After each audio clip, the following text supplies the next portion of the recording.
সুপ্রভাত। আশা করি সকলেই ভালো আছে। আমি মানুষের অন্ধ চোখকে খুলে দিতে চাই। প্রথমে একটি কুইজ। বলুন তো, পৃথিবীর সবচেয়ে বড় ব্যবসার নাম কি? আমি জানি হয়তো অনেকে বলবেন যে এটা গোল্ড মাইন, এটা ওয়েল মাইন, অথবা বলবেন যে এটা হচ্ছে ল্যান্ড বিজনেস, এ ধরনের কিছু বলার চেষ্টা করবেন। কিন্তু মজার ব্যাপার হলো এগুলোর কোনোটাই না। পৃথিবীর সবচেয়ে বড় ব্যবসার নাম হচ্ছে কনসালটেন্সি বা সমন্বয় সাধন বা পরামর্শক হিসেবে কাজ করা। আপনি যদি আপনার ব্রেন যদি এভাবে কাজ করে যে 10টা 5টা আমি অফিস করব বা একটা নির্দিষ্ট প্রচলিত ব্যবসায় ইনভেস্ট করব, যেখানে প্রতি বছরে বা 3 বছরে দ্বিগুণ হবে আমাদের ইনভেস্টমেন্ট, এটা হচ্ছে প্রথাগত চিন্তা। প্রথাগত চিন্তা ইনবক্স থিঙ্কিং এবং আউটবক্স থিঙ্কিং এর মধ্যে একটি বড় ধরনের তফাৎ আছে। আমি যদি আপনাকে প্রশ্ন করি, বলুন তো 2 আর 2 কত হয়? আমি জানি যারা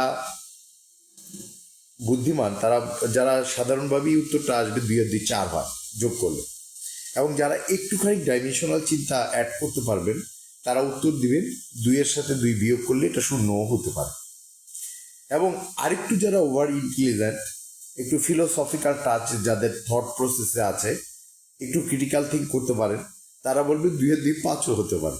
উত্তরটা ইন্টারেস্টিং, তবে এটার সঙ্গে আরেকটি বাক্য তারা জুড়ে দিবেন, 2 এর 2 5ও হতে পারে বা অন্য সংখ্যাও হতে পারে যদি যোগটা ভুল হয়, অঙ্কটা ভুল হয়। খুব ভালো। কিন্তু আমি মনে করি, আমি অনেকেই প্রশ্নটা বিভিন্ন সময় করেছি, তাদের ব্রেন কনস্ট্রাকশনটা এবং তাদের ফিলোসফিক্যাল ডেপথটা এবং তাদের থট পাওয়ারটা দেখার জন্য, তাদের হায়েস্ট ইমাজিনেশনটা আমি তাদের মনস্তত্ত্ব থেকে বের করার জন্য এই প্রশ্নটা আমি অনেককে করে থাকি, যে কতটা ডাইমেনশনাল তার থটস, আসলে তার থটস কনস্ট্রাকশনটা। 2 আর 2 এটা আপনার কারো অনেকের মাথায় আসবে না, 100তে অন্তত 98 জনের মাথায় 2 আর 2 দিয়ে 22ও বানানো যায় যদি পাশাপাশি রাখা যায়। তো যিনি আসলে ওভার ইন্টেলেকচুয়াল একজন মানুষ বা দার্শনিক ক্যাটাগরির মানুষ বা গভীর মনস্তত্ত্বের মানুষ, তারা এটা দেখতে পায় যে 2 আর 2 22 হতে পারে। এটা সাধারণ মানুষের পক্ষে দেখা সম্ভব নয়। যে মানুষটা 2 আর 2 দিয়ে আপনি বানাবেন 4 আর সে মুহূর্তে বানাবে 22, যে 22 বানাতে পারে, তার নিজস্ব হেলিকপ্টার থাকুক বা না থাকুক, তার 10টা বড় বিল্ডিং থাকুক বা না থাকুক, সে 1000 বিঘা জমির মালিক হোক বা না হোক, এই কথাটা স্মরণে রাখবেন, তার নেতৃত্ব গ্রহণ করবেন। কারণ তার দৃষ্টি এমন এক জায়গায় পড়েছে, গিয়ে আলো জ্বেলেছে, যেটা আপনার দৃষ্টিটা যেতে পারেন। আপনার দৃষ্টির সীমাবদ্ধতা রয়েছে, তার দৃষ্টির মধ্যে রয়েছে অসীম অনাদি শক্তি। এই অসীম অনাদি তরঙ্গ যারা পৃথিবীতে পরিবহন করতে পারে বা যাদের এই এক্সট্রা ডাইমেনশনাল থটস প্রসেস রয়েছে, তাদের অনেক কথা অনেক সময় আপনি কনফিউজড হবেন, ট্রাস্ট করতে পারবেন না। তাদের মহানুভবতা, তাদের আন্তরিকতা, তাদের হৃদয়ের বিশালত্ব, এগুলি আপনাকে কনফিউজ করবে। আপনার মনে হবে যে আমাদের এই বামন সমাজে একটা মানুষ কখনো এত ভালো হতে পারে না, এত বিশাল চিন্তার হতে পারে না, এত চমৎকার হতে পারে না। তখন আপনার ভিতর কনফিউশন ক্রিয়েট করবে, মনে হবে তিনি বাটপারি করছেন বা মিথ্যা বলছেন বা অভিনয় করছেন। কিভাবে এই জিনিসটা আপনি আইডেন্টিফাই করবেন যে এই ভদ্রলোক বা কেউ আসলে এই ধরনের কোনো অ্যাক্টিভিটিসের মধ্যে আছেন কিনা? খুব ইজি একটা প্রসেস আছে। আপনি যদি ভবিষ্যৎ দেখতে চান তাহলে আপনাকে অতীতের দিকে দৃষ্টি ফেরাতে হবে। আপনি খুব সহজে তার ব্যাকগ্রাউন্ডটা চেক করবেন যে এই মানুষটা কি কি করেছে, তার ফুট স্টেপগুলো কি, তার থট প্রসেসটা কি, সে ছোট ছোট কথা দিয়ে কথাগুলো রাখে কিনা, তার কমিটমেন্টের ভ্যালু আছে কিনা, তার সিনসিয়ারিটি আছে কিনা, তার টাইমিং সেন্সটা আছে কিনা, অথবা সে যে বলছে সে বিশালত্ব নিয়ে কাজ করবে বা তার হৃদয়ের বিশালত্বটা সে দেখাতে চাচ্ছে, আসলে তার পূর্বের ইতিহাসে এই ধরনের কোনো কাজের নমুনা আছে কিনা। এই সমস্ত জিনিসগুলো যদি আপনি একটু পরীক্ষা করেন, একটু স্টাডি করেন, খুব সহজে বুঝে যাবেন একজন মানুষ কি অভিনয় করছে, মিথ্যা বলছে, চিটিং করছে, নাকি সে আসলেই ডিফারেন্ট ওয়েতে থিঙ্ক করে অনেককে অ্যাডভান্স করার চেষ্টা করছে। সে কি আপনাকে অপরচুনিটি দিচ্ছে, নাকি সে আপনাকে গর্তে ফেলার ধান্দা করছে। কথাটা বুঝতে পেরেছেন? খুব ইজি কিন্তু। এখন আমি বলবো যে পৃথিবী জুড়ে আমার অন্তত 80% উদ্যোক্তাদের মধ্যে এই ধরনের একটা মানসিকতা আছে যে ধরা যাক একটা ব্যবসার মধ্যে 20 কোটি টাকার ইনভেস্টমেন্ট লাগবে, এখানে যে 15 কোটি টাকা ইনভেস্ট করবে সে এটাকে নেতৃত্ব দিবে। মানে লিডিংটা অলওয়েজ মানি ম্যানের হাতে চলে যায়। আপনি যে কোনো জায়গায় দেখেন, একটা গণমাধ্যমে, একটা ইন্ডাস্ট্রিতে, একটা আপনার যে কোনো ধরনের ব্যাংকে এই ঘটনাগুলি ঘটছে। তবে আমি মনে করি টাকাটাকে বড় মনে করাটা এটা হচ্ছে একটা জেনারেল, একটা আমি বলবো প্রচলিত একটা সিস্টেম। যদি আপনি রেভলিউশনারি বিপ্লবী কোনো উড্ডয়নে এবং উন্নয়নে যেতে চান, শীর্ষে পৌঁছাতে চান, ধরেন আমি থিওরিটা এইভাবে বলি যে আমার এক ভদ্রলোকের সাথে কথা হচ্ছিল, উনি 750 কোটি টাকা দিয়ে ফ্যাক্টরি করেছেন একটা।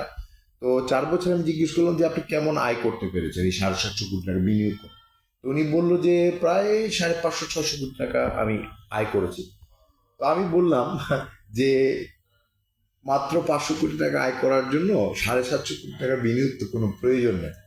আপনি যদি মাত্র 100 কোটি টাকা বিনিয়োগ করতে পারেন, তাহলে আপনাকে অন্তত আরো 50 গুণ আয় এনে দেওয়ার সুযোগ রয়েছে। তুই অবাক হয়ে গেলি, যে অ্যাস্টনিস্ট হলেন, ট্রিগার্ড হলেন, যে এটা আবার কি কথা বল, এই কথার মধ্যে নিশ্চয়ই কোনো রকম ধান্দা আছে, কোনো রকম কৌশল আছে, কোনো রকম মিথ্যে জড়িত আছে। আমি তখন তো ওনাকে বুঝিয়ে দিলাম যে দেখেন, এই যে আপনি ফেসবুক চালান, আমি ফেসবুক চালাই, পৃথিবীর কত কোটি কোটি মানুষ এই ডিভাইসটা ব্যবহার করে।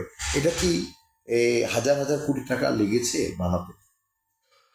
এটা একটা আইডিয়া, তারা বিনিয়োগ করেছে আইডিয়াতে, সঙ্গে সংযুক্ত হয়েছে আইটি, সঙ্গে সংযুক্ত হয়েছে সংযোগ, সঙ্গে সংযুক্ত হয়েছে ইনফরমেশন, সঙ্গে সংযুক্ত হয়েছে টোটাল জিনিসগুলোর একটা সমন্বয়।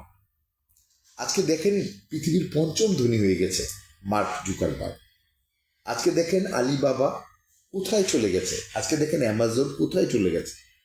তাই আমি বলবো যে যদি আপনারা অনেক বড় হতে চান, অনেক বিশাল হতে চান এবং অর্থনৈতিক সমৃদ্ধির একটি চূড়ায় উঠতে চান, প্রথমে আপনাদেরকে ফিলোসফি চেঞ্জ করতে হবে। ফিলোসফিটা কি? আমরা সবাই ট্রাস্ট করি টাকা হচ্ছে সবচেয়ে বড় জিনিস, money is the second god. প্রথমে এই ফিলোসফিটা চেঞ্জ করতে হবে। প্রথমে আমাদের বিশ্বাস করতে হবে মানুষের মতো মানুষ যদি হয়, বড় চিন্তার মানুষ, সৃজনশীল মানুষ, নতুন আইডিয়া সৃষ্টি করে উদ্দীপনা এবং বড় পদক্ষেপ রাখতে পারে, ইতিবাচক পদক্ষেপ সমাজে, রাষ্ট্রে, এই ধরনের মানুষ যদি হয়, তাহলে টাকা বড় না। আপনার 500 কোটি টাকা একদিকে, আর ওই ভদ্রলোক যদি একদিকে দাঁড়ান, তাহলে আপনার 500 কোটি টাকার চেয়ে উনি বড়, এই মানুষটা বড়।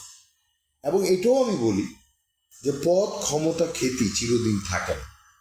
আজকে আপনি কি বাংলাদেশে 34 জন 35 জন প্রধানমন্ত্রী হয়েছে, সবার নাম বলতে পারবেন? পারবেন। ক্ষমতা চিরদিন থাকে না। অনেক ধনী ব্যক্তি আছে, 70-70 কোটি টাকার মালিক, অনেক সময় ইন্ডাস্ট্রি লস করে পড়ে গেছে, টাকাও চিরদিন থাকে না।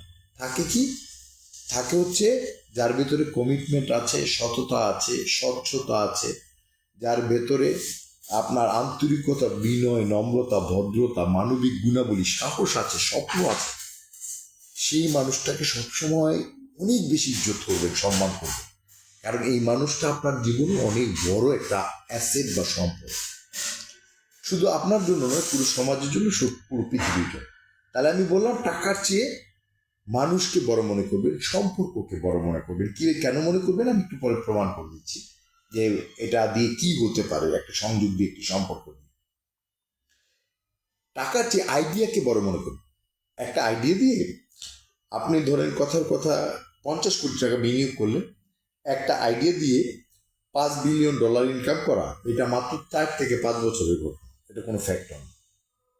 যদি এরকম আইডিয়ার কথা আমাকে জিজ্ঞেস করেন, এরকম আইডিয়া আমার 4-5টা রেডি করা আছে। তাহলে বলতে পারেন যে কেন তাহলে আপনি মানে পৃথিবীর 10জন ধনীর একজন হচ্ছেন না, টাকাটা আপনি বিনিয়োগ করে করেন। আরে ভাই, আমাকে সৃষ্টিকর্তা খেতে দিয়েছেন। পৃথিবীর 90% মানুষ আমাকে চেনে জানে আমার সৃজনশীলতা, আমার আইডিয়া, আমার প্রতিষ্ঠান দ্বারা। আমাকে সৃষ্টিকর্তা খেতে দিয়েছেন, আমাকে সৃষ্টিকর্তা ক্ষমতা দিয়েছেন। ক্ষমতা বলতে আপনি যা বুঝেন আমি তা বুঝি না। অনেকে ক্ষমতা মনে করে যে আরেকজনের সফলতাকে ঠেকিয়ে রাখতে পারা, প্রতিবন্ধকতা সৃষ্টি করাকে ক্ষমতা বলে, বা কারো ক্ষতি করতে পারাকে ক্ষমতা বলে, কারো জমি কেড়ে নেওয়াকে ক্ষমতা বলে, কাউকে হত্যা করতে পারাকে ক্ষমতা বলে। আমি ক্ষমতা বলি ভিন্ন জিনিস। আমি ভীষণ ইতিবাচক মানুষ। আমি ক্ষমতা বলি হচ্ছে আমি যখন অন্য আরেকজন লোককে উঁচুতে উঠাতে পারি, তাকে নিচে থেকে টেনে, সে গর্তে পড়ে গেছে, তাকে উঁচুতে উঠাতে পারি, একটা কোম্পানিকে বড় করতে পারি, একটা রাষ্ট্রকে এগিয়ে যেতে আলো জ্বালতে পারি, মানুষের কল্যাণে কাজ করতে পারি। আমি যখন একটা মানুষকে এগিয়ে দিতে পারি, আমি এটাকে ক্ষমতা বলি, এটাকে ইতিবাচক ক্ষমতা। আপনি যদি এই অর্থে ক্ষমতা বিচার বিবেচনা করেন, তাহলে আমি ভীষণ ক্ষমতাবান একজন মানুষ, স্রষ্টার রূপ দ্বারা রচিত, সৃষ্টিকর্তার আশীর্বাদ প্রাপ্ত আমি একজন ভীষণ। কারণ আমি আমার সমগ্র জীবনে কারো একই পরিমাণ ক্ষতি করিনি উদ্দেশ্যমূলকভাবে বা সজ্ঞানে। পারলে উপকার করেছি, এবং মানুষকে উপকার করার জন্য আমি যেতে গিয়ে, আমি মানুষের কাছে গিয়ে আমি ধরা দিই। এটা অনেকে মিস ইন্টারপ্রেট করে, মনে করে নিশ্চয়ই কোনো ধান্দাবাজি আছে, মনে করে নিশ্চয়ই কোনো অসৎ উদ্দেশ্য আছে, মনে করে হয়তো আমার টাকা নিয়ে যাবে, মনে করে হয়তো অন্য কোনো কিছু হাসিল করতে চাচ্ছে। আসলে ব্যাপারটা যদিও তা না। ধীরে ধীরে মানুষ বুঝবে আমি 41 বছরে যেহেতু কারো কোনো ক্ষতি কোনো দিন করি নেই, পারলে সবার উপকার করেছি, ডেভেলপ করেছি, উন্নয়ন করেছি, তারকা বানিয়েছি, একটা মানুষকে জীবন জীবিকার ব্যবস্থা করেছি। সাধারণ একটা এইচএসসি পাস ছেলে মেয়ে 35 থেকে 50,000 টাকা বেতন পায়, যেখানে সে 10,000 টাকার একটা বেতনের জন্য বহু দুয়ারে দুয়ারে ঘুরেছে।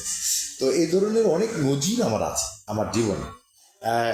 আমি ডক্টর ইউনূস একটা আইডিয়ার জন্য নোবেল পুরস্কার পেয়েছেন, 3টি নতুন আইডিয়ার স্রষ্টা এবং জনক, ভাড়ার টাকায় ফ্ল্যাটের মালিক, 6 ফুটের বাইক লেন, আন্তরিক মানবিক বিজনেস মডেল।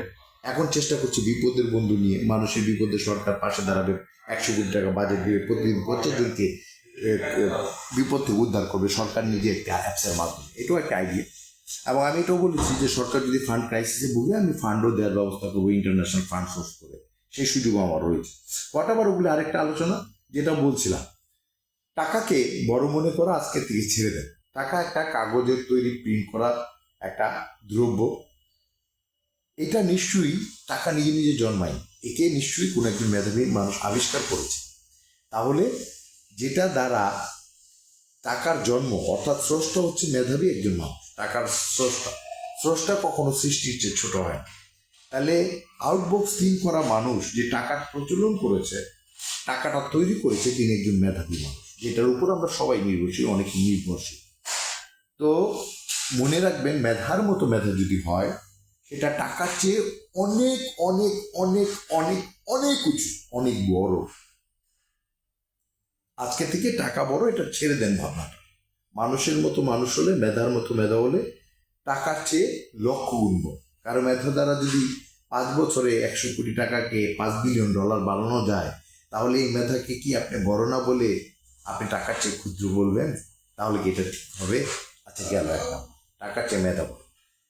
টাকার চেয়ে একটা ভালো মানুষকে গুরুত্ব দিবেন বেশি। একজন আপনাকে 5 কোটি টাকা দিবে, তার চেয়ে যদি একজন মানুষ আপনাকে দেখেন যে খুব ভালো, আপনার হঠাৎ ঘরে আগুন লাগলে 1 জগ পানি দিতে দৌড়ে আসবে, আপনার বিপদে আপনার পাশে থাকবে, আপনার প্রতি আন্তরিক ভালোবাসাময়, একটা ভালো কথা বললে শুনে, বিনীত নমনীয়, এই ধরনের মানুষকে সবসময় 2-4-5 কোটি টাকার চেয়ে বেশি ভ্যালু করবে।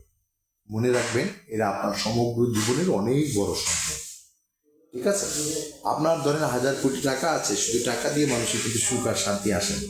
অনেক সময় কথা বলার জন্য, একটু সঙ্গ লাভের জন্য একটা ভালো মানুষ প্রয়োজন পড়ে, যার সঙ্গে কথা বলে একটু শান্তি মিলবে, সুখ মিলবে, নিঃসঙ্গতা বুঝবে।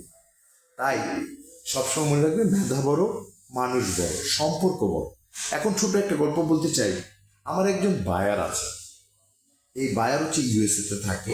সে 30,000 থেকে 3 লক্ষ পিস আপনার গার্মেন্ট স্টক আইটেম কিনে নিত। তো আমার ধারণা ছিল, তখন আরও 10-12 বছর আগের ঘটনা, আমার মনে করতাম যে এত বড় ব্যবসায়ী একই সাথে 20, 30, 40 কন্টেনার মাল নিচ্ছে, এক একটা আইটেম 30,000 থেকে 3 লক্ষ পিস। এটি বোধহয় ওনার সবচেয়ে বড় ব্যবসা, এটাই বোধহয় একমাত্র ব্যবসা। তো আমি ওনাকে একদিন জিজ্ঞেস করলাম, তোমার কি আর কোনো ব্যবসা আছে? তখন সে বললো যে, আমি বললাম এটা কি তোমার একমাত্র বড় বিজনেস? বলে না, এটা আমার সিস্টার কনসার্ন, সবচেয়ে ক্ষুদ্র ব্যবসা। তা আমি তো অবাক, হ্যাঁ আমি অ্যাস্টনিশড, সারপ্রাইজ যে এটা নাকি সবচেয়ে ছোট ব্যবসা। ঘটনা কি, আমার চোখে তো এটি অবিশ্বাস্য। তো আমি বললাম তাহলে বিগ বিজনেসটা কি? বলে আমার যে এটা বড় ব্যবসা, ওইখানে আমি 1 টাকা লগ্নি করি না। আমি আবার অ্যাস্টনিশড, কি বলে ব্যবসা কিন্তু সে লগ্নি করে না, এটা আবার কি? হ্যাঁ, তো আমি তাকে জিজ্ঞেস করলাম তাহলে এটা কি ধরনের বিজনেস?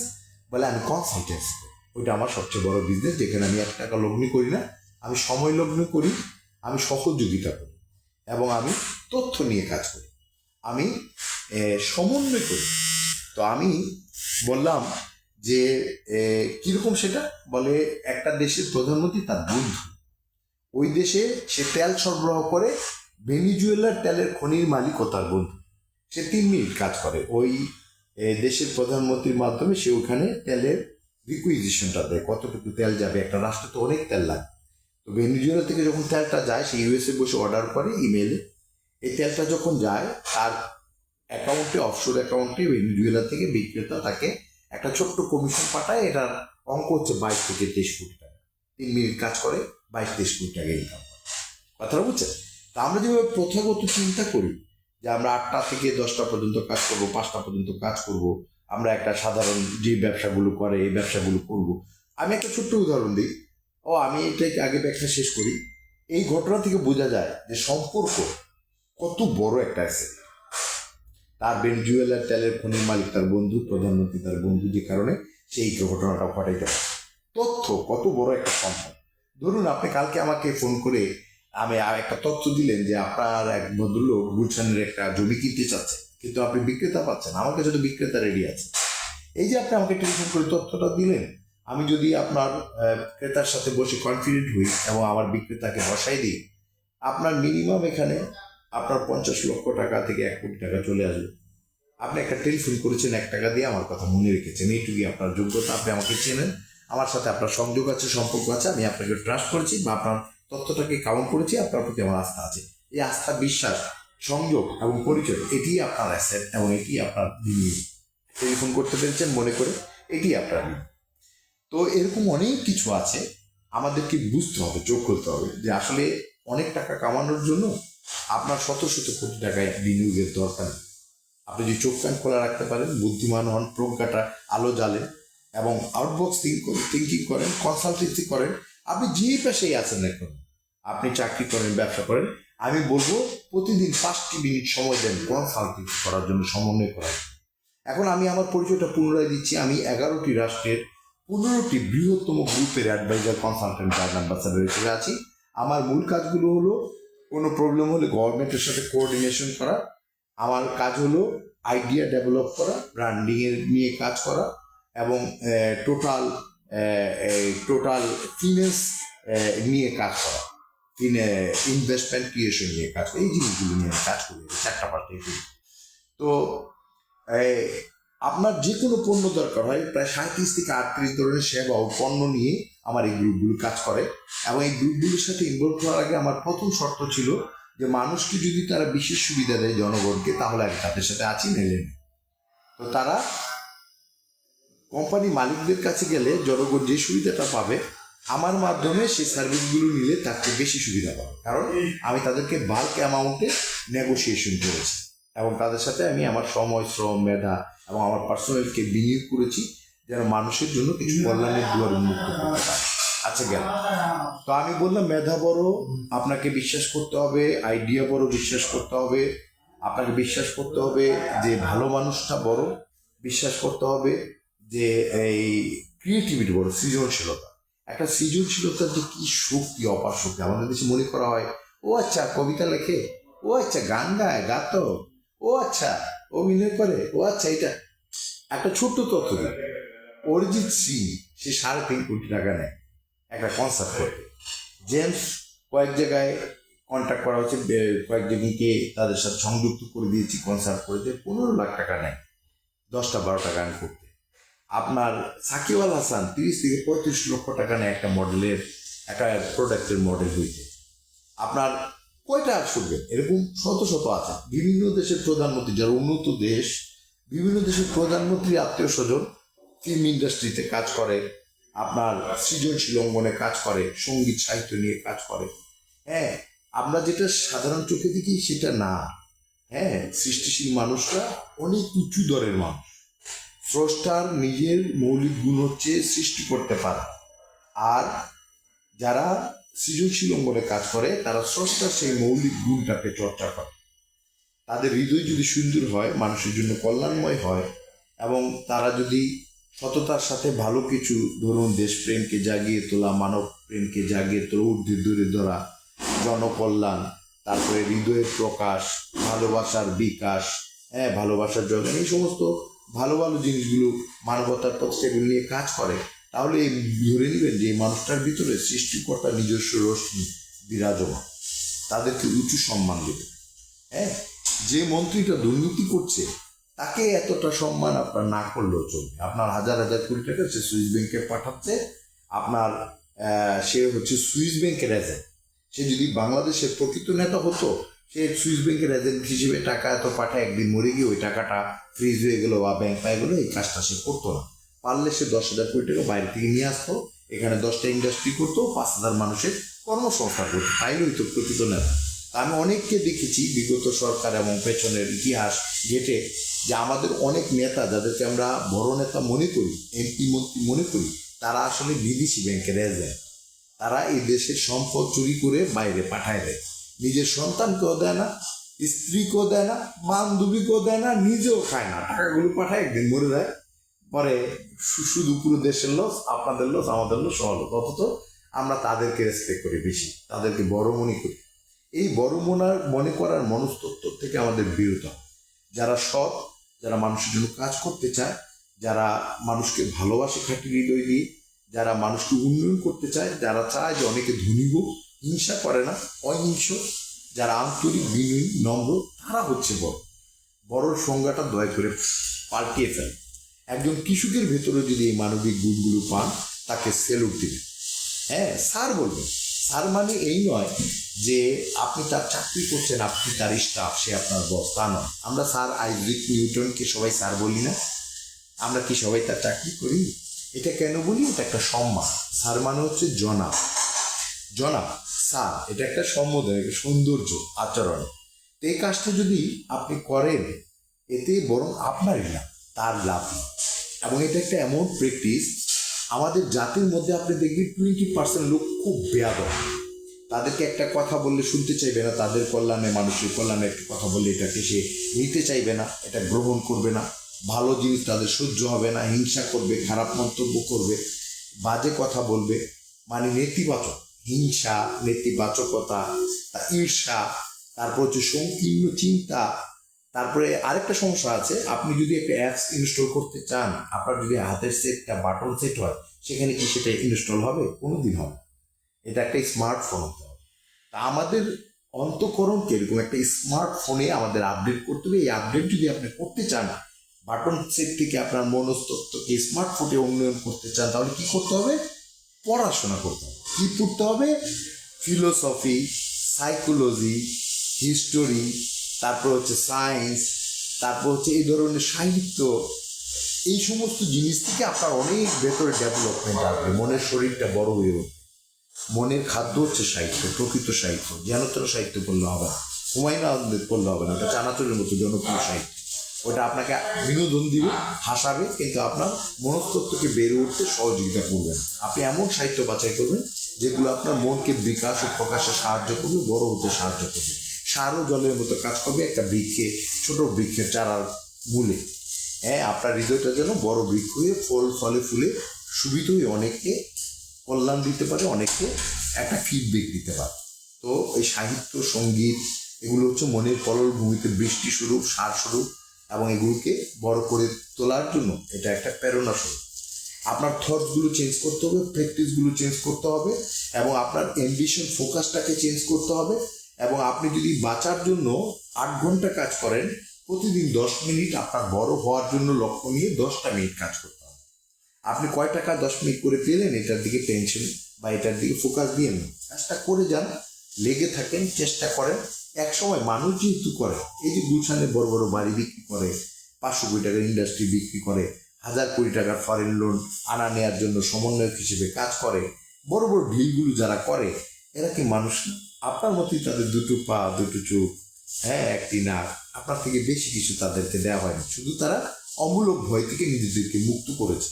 তারা তাদের ভিশন এবং মিশনটাকে একটা ফোকাস রেডি করে, টার্গেটটাকে তারা সেট আপ করেছে যে আমি এই ধরনের ড্রিম পয়েন্টে পৌঁছাতে চাই।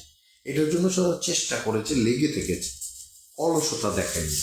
হ্যাঁ, একটা ভালো কথা, কেউ অপরচুনিটি আনলে সেটা বাজে কথা না বলে সে ভালো মতো চিন্তা করেছে যে ধরা যাক আমাকে একজন ইনভেস্ট করার একটা প্রপোজাল দিল যে আপনাকে ভাই 1 কোটি টাকা বা 50 লাখ টাকা বা 20 লাখ টাকা ইনভেস্ট করতে হবে, আমার ব্যবসাটা এই অবস্থায় আছে, মোটামুটি আমি মাসে 20-50 হাজার টাকা ইনকাম করি, এটাকে একটু বড় করতে চাচ্ছি, আপনি আমাকে 50 লাখ টাকা ইনভেস্টমেন্ট চাওয়ার সাথে সাথে যদি আমি মনে করি লোকটা বাটপার, লোকটা খারাপ, লোকটা মন্দ, লোকটা নেগেটিভ, তাহলে এটা আমার সংকীর্ণতা, এটা আমার দারিদ্র, মানসিক দারিদ্র, এটা আমার মানে এই চিন্তার খয়রাতি চিন্তার একটা প্রকাশ, আর কিছু। একজন ভালো ব্যবসায়ী একটা ভালো ইনভেস্ট করার জন্য খুব সবসময় খুঁজে যে কোথায় আমি ইনভেস্ট করলে আমার 2টা পয়সা বৈধভাবে আসবে, আমার টাকাটার গ্যারান্টি থাকবে।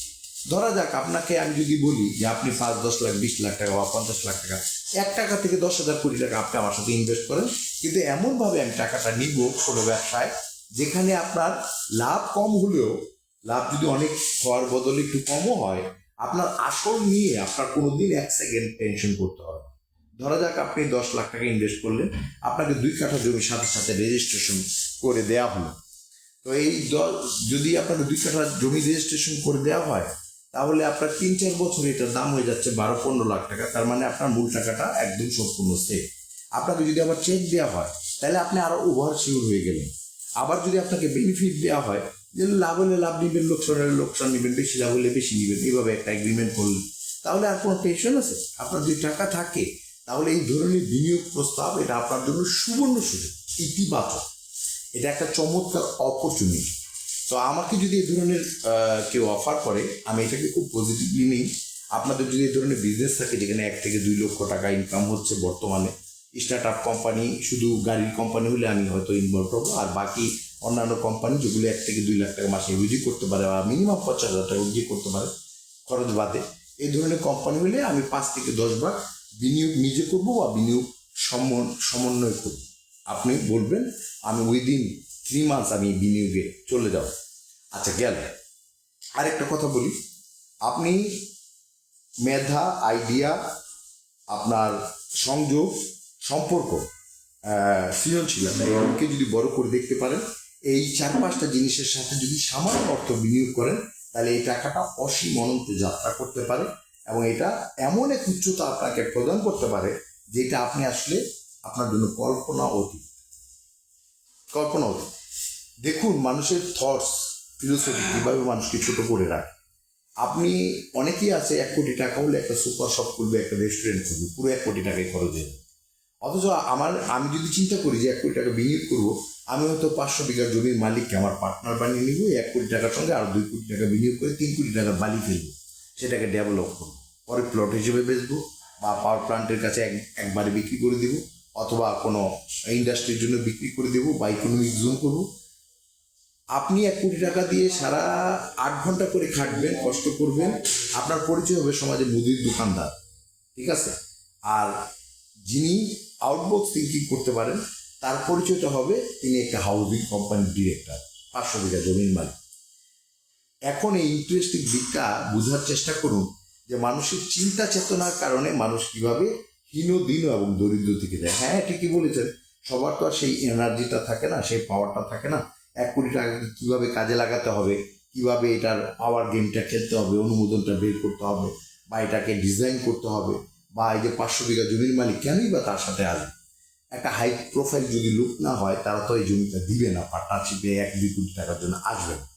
তো হাই প্রোফাইল যদি আপনি খোঁজেন, যদিও আমি নিজেকে লো প্রোফাইল করে রাখতে পছন্দ করি, তারপর নিজেকে প্রকাশ আমি করছি এর জন্য যেন আপনারা এগিয়ে যাওয়ার জন্য আপনাদের যে ভিত্তি স্তম্ভটা দরকার, যে জমিটা দরকার আপনার স্বপ্নের প্রেসারটা করতে, সেই জমিটা যেন আপনারা দেখতে পান। তো সেই ধরনের একটা হাই প্রোফাইল যদি আপনি সার্চ করেন, আমি আছি আপনাদের পক্ষে, আপনাদের সেবায়, আপনাদের সমর্থন, আপনাদের কাছাকাছি আমার সঙ্গে মিশে যান। ধরুন একটা বৃষ্টির কণা যদি সমুদ্রে এসে মিশে আকাশ থেকে নেমে এসে, তাহলে তো সমুদ্র বলে চিহ্নিত হয়, সে আর বৃষ্টির কণা থাকে না। এই যে সম্মিলন, এই যে ট্যাগ আপ হওয়া, এই ট্যাগ আপ হওয়াটার দিকে আপনাদের ফোকাসটা থাকবে। বড়দের যারা আপনার থেকে অনেক বড়, জ্ঞানে গুণে চিন্তায় চেতনায় মননে আন্তরিকতায় বিনয়ে বা ধরেন স্বপ্নে সাহসে, বা যারা আপনার থেকে অনেক ভালোভাবে চিন্তা করতে পারে কানেকশনে, হ্যাঁ, বা বিভিন্ন দিকে, তো তাদেরকে ঈর্ষা না করে হিংসা না করে তাদের অনুরাগী অনুসারীতে পরিণত হন, তাদের কথা শুনুন। কারণ সৃষ্টিকর্তাকে সবাইকে সমান ব্রেনের ফ্রিকুয়েন্সি দেয় না। হ্যাঁ, আপনি যখন একজন অত্যন্ত প্রজ্ঞাবান ব্যক্তির সাথে থাকবেন, তার সাথে চলবেন, তার সাথে সম্পর্ক রচনা করবেন, তার কাছ থেকে অনেক কিছু আপনি লার্ন করতে পারবেন। ধীরে ধীরে আপনার ব্রেনের কনস্ট্রাকশন আরো উঁচু হবে, আরো অনেক উচ্চতাতে চলে যাবে, এবং এটা আপনাকে অনেক ধনী হতে সাহায্য করবে, অনেক বড় হতে সাহায্য করবে। অমূলক ভয় রাখার দরকার নেই। যদি একটা সিস্টেমেটিক ওয়েতে একটা বিশেষ পলিসির ভিতর দিয়ে, সেটা 1,00,000 টাকা হোক আর 100 কোটি টাকা হোক, সেটা যদি বিনিয়োগ করা হয়, তাহলে আমি মনে করি বিন্দুমাত্র টেনশনের কিছু নেই।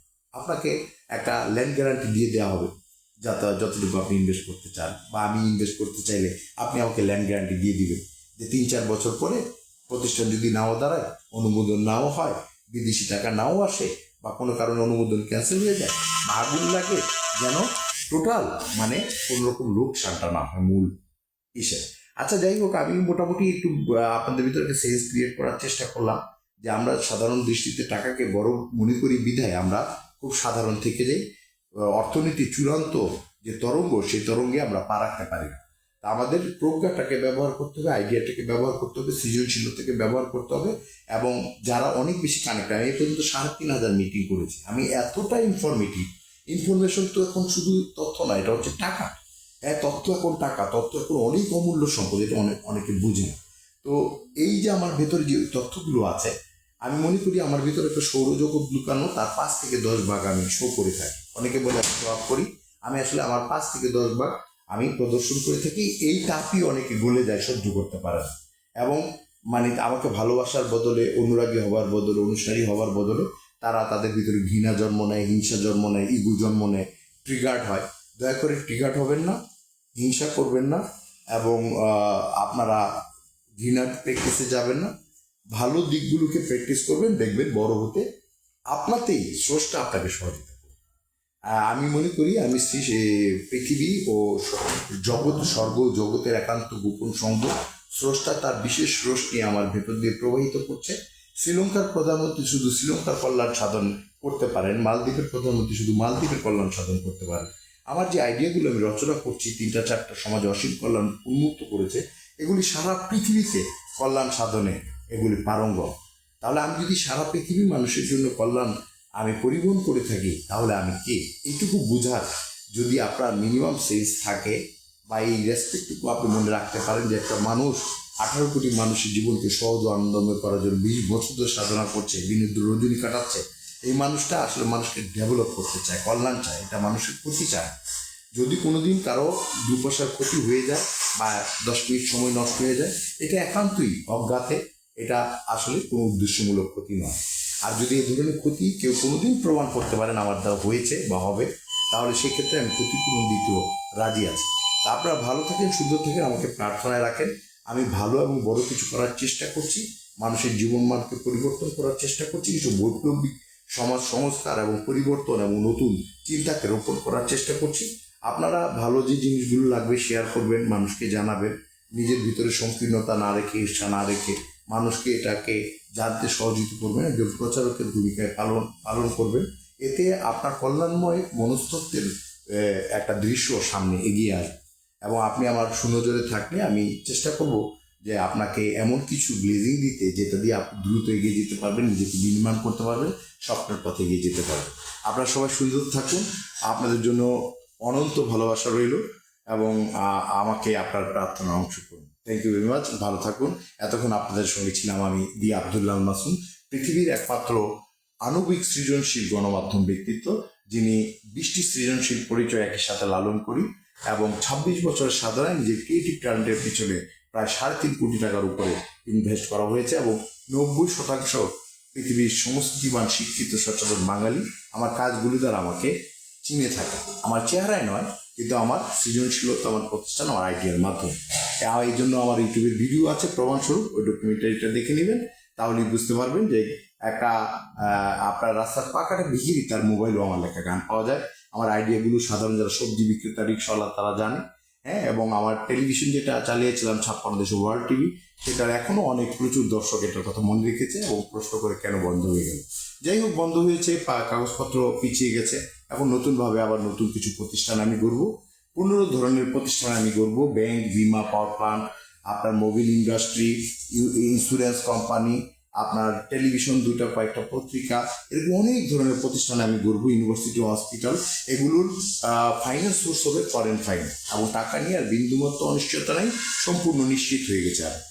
আর এই টাকাগুলো আসবে ল্যান্ড গ্যারান্টির এগেনস্টে। 1,500 বিঘা জমি রেডি আছে, আরও 1,500 বিঘা আমি সার্চ করছি। একবারে টাকাটা আনতে পারলে 2% ইন্টারেস্টের বদলে 1.5% ইন্টারেস্ট লাগবে, এটা আমার লাভ। আমি সোর্স করার চেষ্টা করছি, তাদেরকে পার্টনার দিয়ে আমি কাজটা করব। আপনারা সবাই আমাকে আপনার প্রার্থনায় রাখুন। আমি যদি অনেক বড় হই, এটা আপনাদের লোকসান, এটা আপনাদের অনেক লাভ, কারণ আমার হৃদয়টা আপনাদের জন্য কাঁদে। আমি আপনাদের জন্য এমন কিছু সুবর্ণ সুযোগ ওপেন করব পৃথিবীর, যা কেউ কোনোদিন ওপেন করেনি, এবং আপনাদের লাভবান করাটাই হবে আমার মূল ফোকাস। আমি যদি বড় হয়ে উঠি, আমি আমার সঠিক জায়গায় পৌঁছতে পারি অর্থনৈতিক প্রবৃদ্ধিতে, তাহলে শেষ পর্যন্ত দেখবেন যে আপনারই এটা আপনাদের জন্যই কাজে লেগেছে, এটা আপনাদেরই কল্যাণ, আপনাদেরই স্বার্থ। আপনার ভালো থাকবে।